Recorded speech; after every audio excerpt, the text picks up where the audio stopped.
হয়েছে গিয়ে হাজব্যান্ডে আনছেন হুকোইন। তো হুকোইন মানে আনাও একটাও কারণে মানে হাজব্যান্ডে খুব বেশি লাইকও করে না। তো হুকোইন খাওয়া একমাত্র আমি আর আমার ইয়াইসে আর খুব বেশি বালা পাই। আর ইলাও না যে হাজব্যান্ডে খাই না, তো আনলে আবার খাই। তো মাঝে মধ্যে আর হুকোইন আনতেও লাগে। আমি আর এই মাছ মাংস দেখলে অতটাকু আমি খুশি হই না, যতটুকু মানে হুকোইন দেখলে আমার যতটুকু মানে খুশি হই। তো আইজও আবার সেম আর একদম মহা খুশি আর হুকোইন দেখিয়া। তো কোনো সময় আছে মানে হাজব্যান্ডের লগে আর সিলে করে হুকোইন কোন যদি একদম করো নাই হয়ে যায় আনই না যদি, তো হাজব্যান্ড তো আর খাই নাই, তো মনও থাকে না, তো মনও করিয়া দিতে লাগে। তো এখন দেখা যায় আবার হাজব্যান্ডে আর আনি একটা মানে হয়ে গেছে গিয়া এখন মনে থাকে মানে হুকোইন আনা মূলত খালি আমার খুশ করবার লাগে। তো ইনো দেখতে পারা আমি হুকোইনটা সুন্দর করে খাটিয়া গরম পানি দি 6-7 বার করে বালা মতো দইছি আর একটু ছোট সাইজের করে আর এই হুকোইন গুয়ারি বানাই।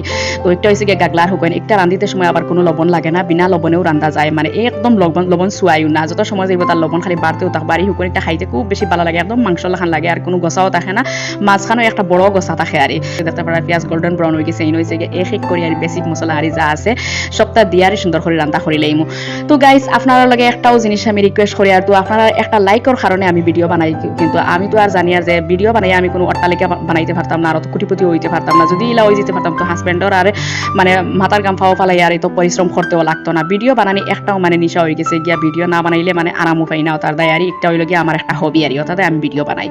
তো আমি মানে ছোট্ট একটা ভিডিওর মাধ্যমে মানে আমি সারাদিন কিতা করলাম না করলাম সারাদিন খুব পরিশ্রম আর আপনার মাঝে শেয়ার করি। তো আশা করি ইনশাল্লাহ আপনার কাছে খুব বেশি ভালো লাগবে। ভালো লাগলে একটা লাইক দিতে ভুলিও না, আপনার কাছে একটাও লাইকর মানে আবদার, আপনারা একটা লাইকর আর একটা মানে সাবস্ক্রাইবার আশায় আর ভিডিও বানাই। যদিও চাই আর ভিডিও বানাইতাম না, পরে আপনারা একটা লাইক দেখি আর একটা যদি সাবস্ক্রাইব দেখি তাহলে আবারও মোটিভেশন হইয়া আবারও ভিডিও বানাই। তুই না আমি হুকোইন দিয়া বালা মতো মুস্তার লগে কষাইয়া তারপর হয়েছে গিয়ে আমি মানে কয়েক কোয়া রসুন দিছি, রসুন দিলে খুব বেশি টেস্টি লাগে এই খাওয়ার মাঝে, কিন্তু রসুন খাইতে খুব বেশি ভালো লাগে হয়ে যায়। তো গাইস আপনারা লগে গপ করতে করতে আমার হুকোইনের তরকারি রান্না হয়ে গেছে।